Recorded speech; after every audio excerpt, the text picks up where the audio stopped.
Hi! இன்னைக்கு காலையில் என்னெல்லாம் செஞ்சேன்னு பார்க்கலாமா? இது ஆப்பமும் கடலை குருமாவும் தான். கடலை குருமாவுக்கு ஃபஸ்ட்டு நைட்டே கருப்பு கொண்ட கடலை ஊற வச்சு எடுத்துக்கோங்க. அது கூடவே ஒரு பல்லாரி பெருசாக இருந்தால் ஒன்று போதும், சின்னதுன்னா ஒரு 2 எண்ணம் போடுங்க. அது கூடவே ஒரு தக்காளி, அப்புறமா ஒரு மிளகா, அது கூடவே புதினாவும் மல்லி இலையும் கொஞ்சமாக போதும், கொஞ்சமாக பிச்சு போடுங்க.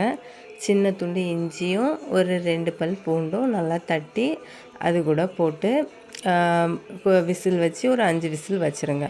அது நல்லா வெந்து வந்ததுக்கப்புறமா நம்ம அதை லைட்டாக மசிஞ்சு எடுத்து வச்சுருங்க. அப்புறமா எண்ணெயில் என்ன பண்ணணுன்னா, எண்ணெயில் சிக்கன் மசாலா, வத்தல் பொடி, மல்லிப்பொடி, கொஞ்சமாக கரம் மசாலா இவ்வளவும் போட்டு லைட்டாக ஃப்ரை பண்ணி நம்ம கடைஞ்சி வச்சுருக்கோம்ல அதில் போட்டு கொதிக்க விட்டு எடுத்துருங்க.